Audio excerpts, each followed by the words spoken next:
Brought to you by Better Cool works fast to relieve acidity, heartburn, and indigestion. Trust Better Cool. Enjoy life. If symptoms persist, seek medical advice.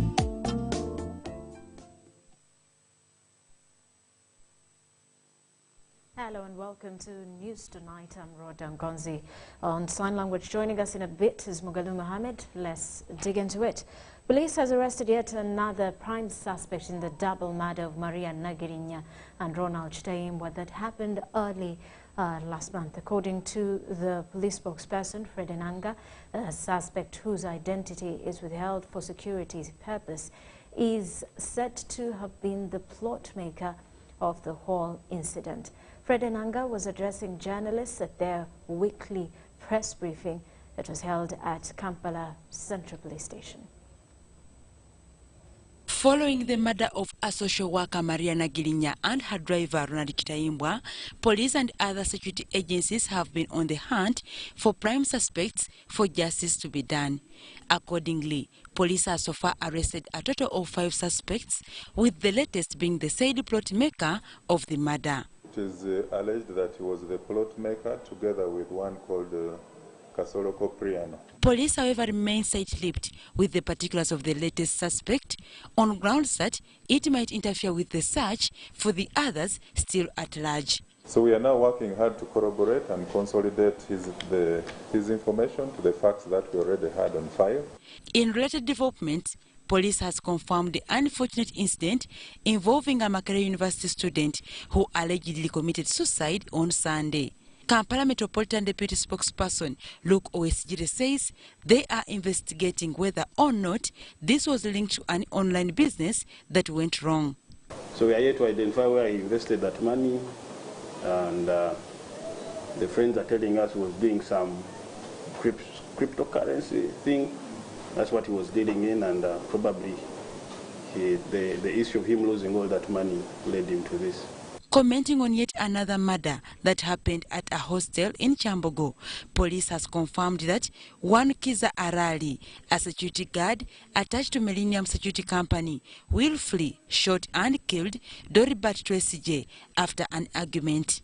I think this was not the first confrontation they've had within a spate of probably ever since the girlfriend of the deceased started staying there. So we want to find out his motive, what exactly happened between the both of them before this incident. Police has described just the concluded Commonwealth Parliamentary Conference that attracted over 1,000 delegates as peaceful and a success, citing a few pockets of theft and criminal trespass. We had one case of criminal trespass by one called Kajubi. This one tried to impersonate and also forge an accreditation card to gain access to the venue. He was arrested and charged along those cases. Dorcas Kimono and Gloria Guitavinji, UBC TV News. Meanwhile, a 9-acre piece of land in Munyonyo that is at the center of a bitter fight between the family of former Finance Minister Maria Chiwanuka and that of Dr. Irene Lubega Viatike Nabukera, a consultant at Mulago Hospital, was sold twice. This was disclosed by the Acting Commissioner Land Registration in the Ministry of Lands, Housing and Urban Development, Robert Opio, who informed the land inquiry that Alfred Chigala, the first owner of the contested land, sold it to 2 people. The late Chigala was a son of Kabaka Daudi Chwa. Records from the Ministry of Lands presented to the Commission of Inquiry into Land Matters by the Acting Commissioner Land Registration, Robert Opio, showed that Mr. Anton Chigala first sold the land to Sulaiman Biatike Matovu on July 30th, 1959 at 500 shillings. Alfred Chigala sold land both to Ambrose Wafubwa and also to the late Dr. Sulaiman Biatike Matovu. The family of the late Viatike dragged Miss Maria Chiwanuka's family to the probe, accusing them of wrongly acquiring her family land. It is alleged that the contested land was later allegedly sold to Sekaja Chiwana and Sibirwa, the father to Maria Chiwanuka, on May 9th, 1968, under unclear circumstances. What is your view on the requirement for one to have a court order in order to access the historical records? At that point, when a matter is in court as to where, that's when they should access it. But as to whether state claims should be taken to court, really it is something we need to decide on. The commission wondered how a special title was issued on the contested land by the family of the late Chiwana and Sibirwa. So, what are the provisions of Section 149 of the Registration of Titles Ordinance? That section is to do with the, it guides on how an application can be made for removal of caveats. Because in 1959, Mr. Viatike bought the land. In 1961, he registered his caveat on the land. In 1964, he dies.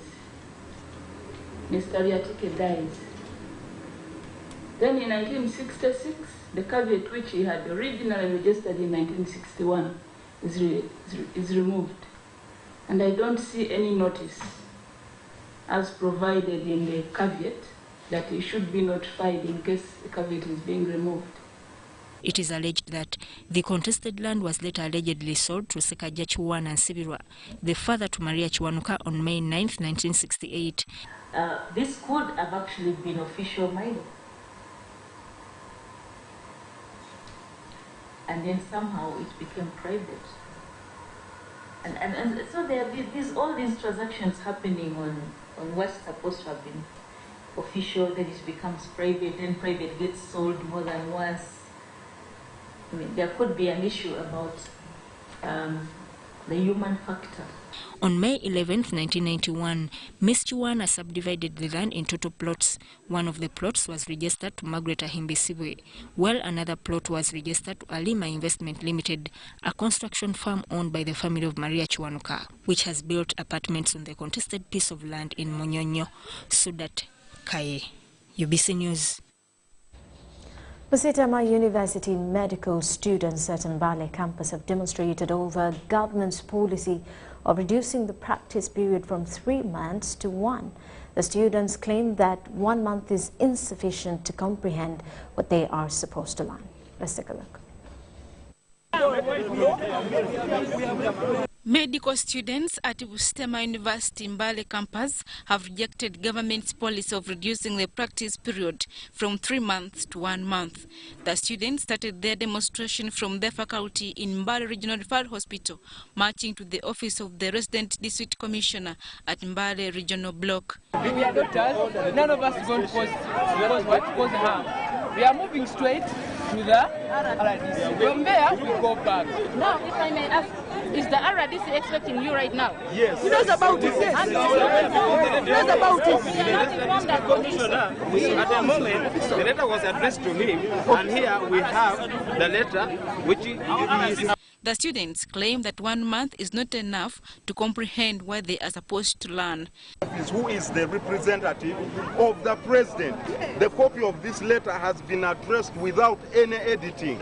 It's going to the Speaker of Parliament such that these things can be deliberated on come Tuesday, which is a national sitting for Parliament. That is from Tuesday to... But if you've not protected enough dying at all, how are you going to help a mother who is in labor? How are you going to help a kid who has come with a problem when you are incompetent in that field? And we want to assure the students also want government to stop taxing their allowances.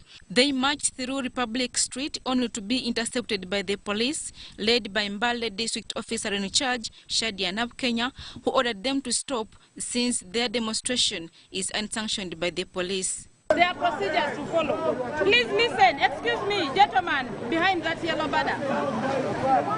Listen here. Before we do any demonstration or any procession, you're supposed to seek security of the police.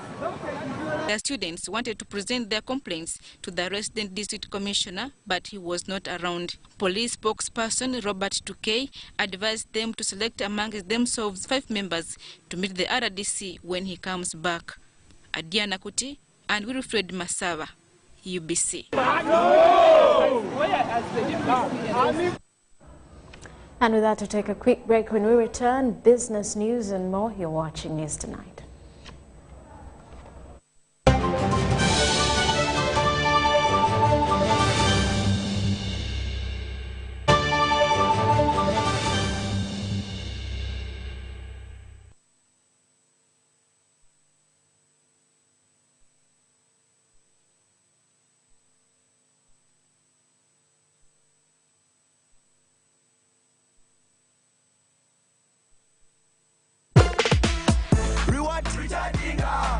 target. Dial star 162 hash. Get 100% on data and bonus. Win instantly with Mega Masape. Just recharge and hit your target. Katirichawati. Mega Masape from Airtel is back. And everyone, we mean everyone, gets some bonus. All you have to do, check your target, recharge, get 100% bonus on data and minutes. Dial star 162 hash today to know your target. Airtel, the smartphone network. Every dream has a challenging journey. Ours began in 1998 with a mission to drive the development of a robust communications sector in Uganda. We created structures to champion the dream. We've evolved, made discoveries, supported great minds, empowered Ugandans, and fostered a vibrant culture, enabling communication for all. Down the years, we've created memories and networks, uniting generations and building great partnerships. Together, we can go even further. UCC, celebrating 20 years of achievements. Ladies and gentlemen, welcome to the Pain Arena. Introducing on the right corner, Mr. Action, the reigning heavyweight champion in the ring against the Headache, the #1 contender. And the bell rings. Headache charges forward with a steady right and a left hook. Action dodges. He misses out with an inch. Wait a minute. Mr. Action launches back with a kick. The final blow. He is out.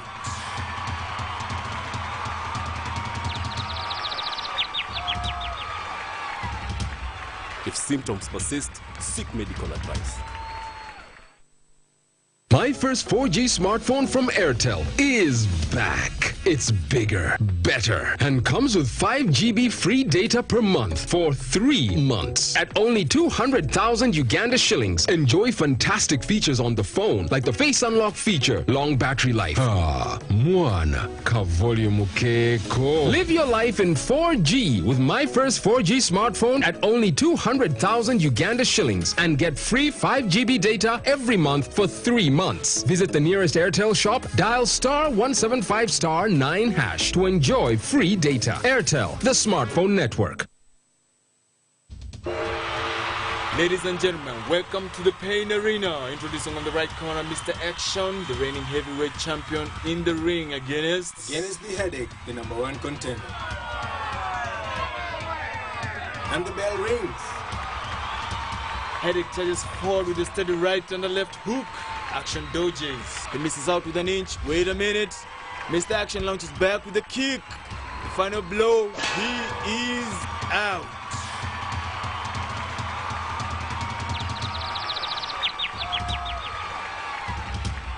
If symptoms persist, seek medical advice.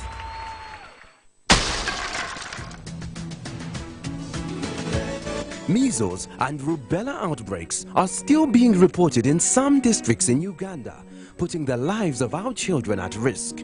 In order to stop these outbreaks and maintain a polio-free Uganda, the Ministry of Health has planned a national measles, rubella and polio immunization campaign for all children under 15 years of age on 16th to 20th October 2019, starting 8 a.m. to 5 p.m.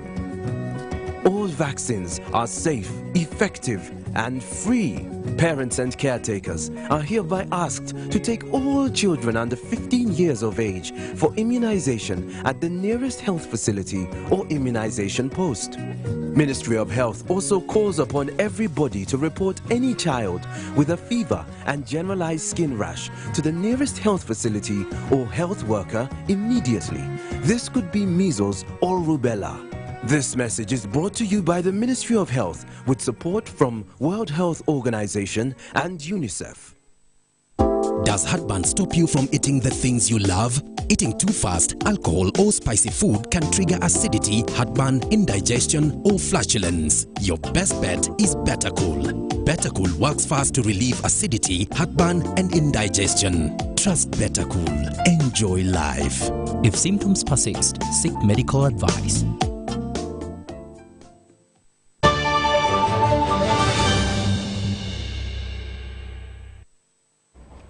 Welcome back. You're watching News Tonight. I'm Rhoda Ngonzi, on sign language, Mugalu Mohammed. In business news, government has again cautioned the use, holding and shedding of cryptocurrencies in Uganda despite their decentralized nature. However, the two public entities acknowledge that blockchain technology on which cryptocurrencies operate avails a number of tools that aid efficient governance for specific tasks.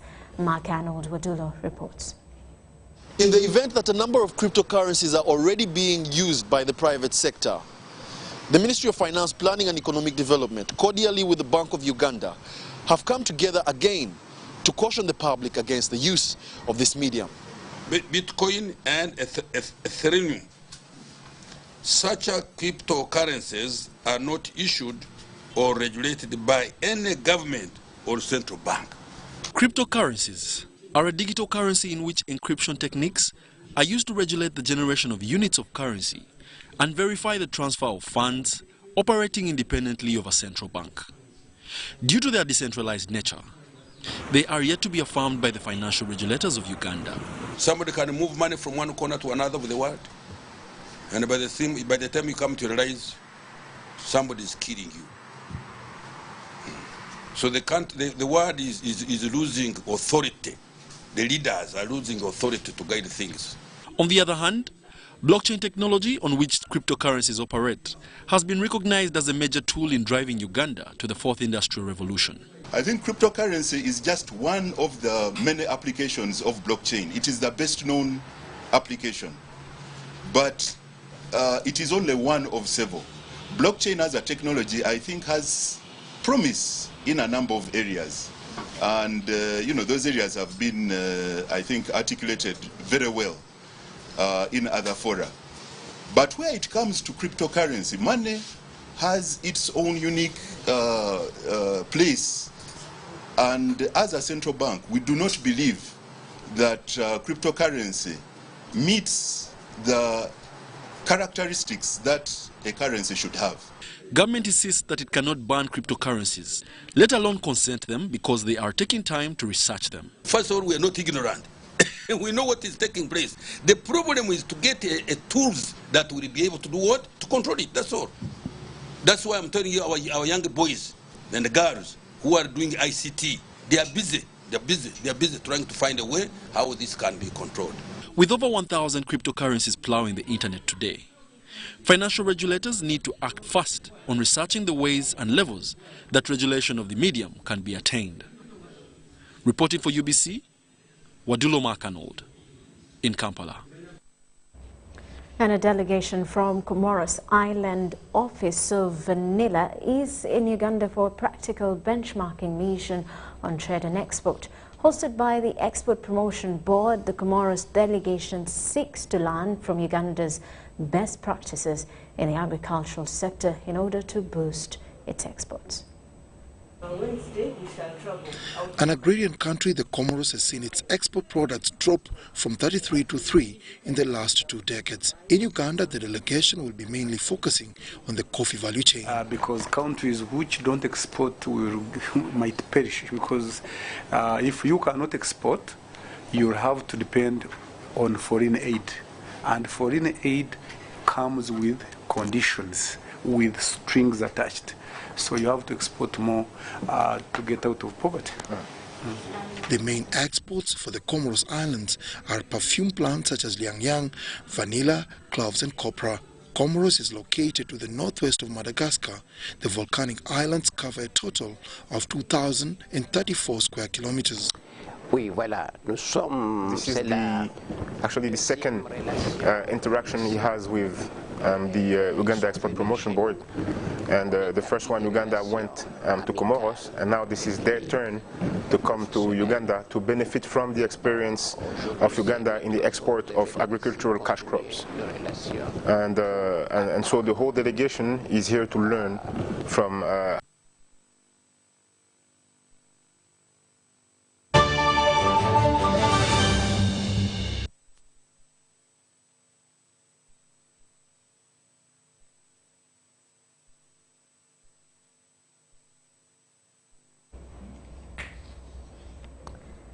We will have, in international news, Saudi Arabia's crown prince has warned that oil prices could rise if the world does not act to deter Iran. Mohammed bin Salman said a war between Saudi Arabia and Iran would ruin the global economy following an attack on its oil facilities 2 weeks ago, which it blames on Tehran. The prince, who is considered the de facto ruler of Saudi Arabia, is suspected of personally targeting Khashoggi, a Saudi journalist critical of the government in Riyadh. Khashoggi was killed in Saudi Arabia's consulate in Turkey on 2nd October 2018. He said he takes full responsibility as a leader in Saudi Arabia, especially since the killing was committed by individuals working for the Saudi government.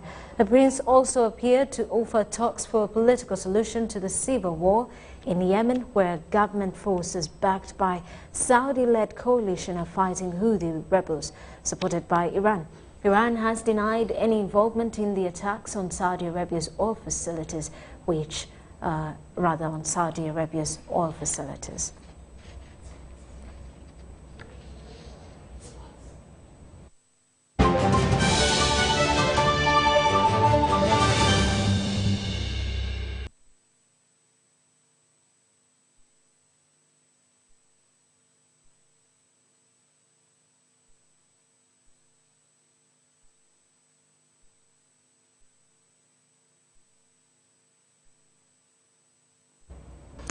And now in sports, Jonathan McKinstry is the new Cranes head coach. The Irishman has been unveiled by the Uganda football governing body for a period of 3 years. McKinstry comes with vast experience at both the continent and across continent level and across the globe.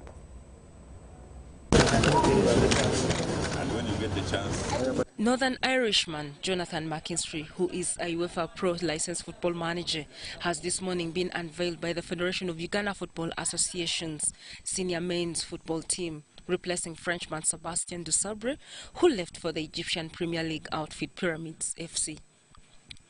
McKinstry, who has been the head coach of Bangladesh Football Premier League team Saif SC, will take immediate charge of Uganda Cranes Chan team that has a second leg qualifier to negotiate against Burundi at Lugogo this weekend. No doubt that the Uganda national team is one of the best international jobs in Africa at the moment in terms of the direction the team are going, in terms of the level of competitiveness, and in terms of the ambition of FIFA. It really is one of the best opportunities in international football across all of Africa. Kaseera kano head coach Jonathan agenda kukola ne interim pano eriwo ku Uganda Cranes nga muno mwe muli Abdallah Mbiru, Livingstone Mbabazi. The Chan team won 3-0 away to Bujumbura under the guidance of local coach Abdallah Moberu. Born on 16 July 1985, McKinstry has previously managed the Rwanda national team, the Sierra Leone national team, and Kauno Zalgiris in the A-League. Raised in charge of Sierra Leone, McKinstry was the youngest international manager in the world at the age of 27 years old. He has coached in several countries: Northern Ireland, England, USA, Ghana, Sierra Leone, Rwanda, among others. His early career was focused on elite youth development through roles with Newcastle United, New York Red Bulls, the Right to Dream Academy, and the Craig Bellamy Foundation. In 2013, McKinstry moved into senior professional football when he was appointed the manager of the Sierra Leone national football team, whom he guided to their highest ever FIFA World Ranking position. He has more recently been the manager of Rwanda national team, guiding them to the final of the 2015 Sekafa Cup and quarterfinals of the 2016 African Nations Championship. In December 2017, McKinstry was shortlisted by the Ugandan FA for their national team manager position, and in April 2018, he was one of the 77 applicants for the vacant Cameroon national team job. Ngabo Emon compiled this report.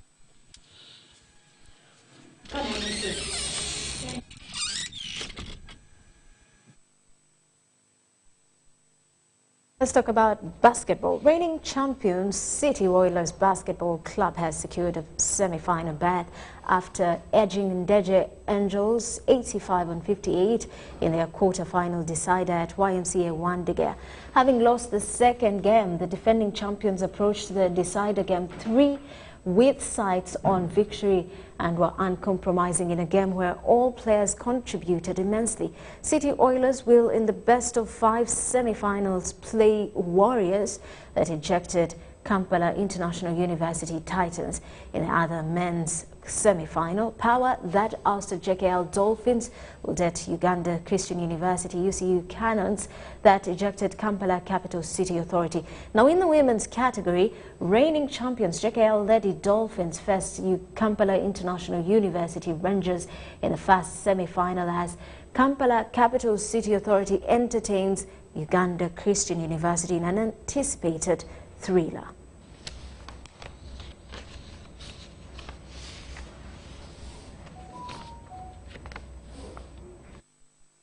And with that, let's take a look at the top stories for the night.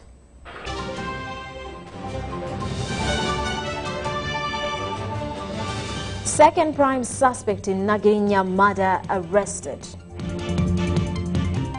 Kawesi murder suspects released on police bond. Ministry of Finance, Bank of Uganda still hesitant on embracing cryptocurrency. And in sports, Fufa unveils McKinstry as new Cranes head coach.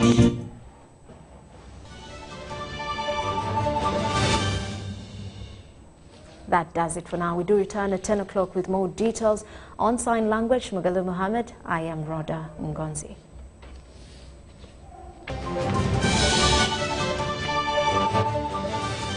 Brought to you by Better Cool works fast to relieve acidity, heartburn and indigestion. Trust Better Cool. Enjoy life.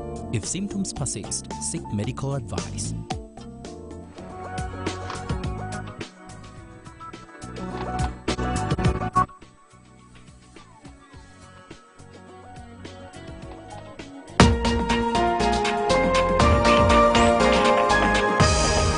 Up next on UBC, brought to you by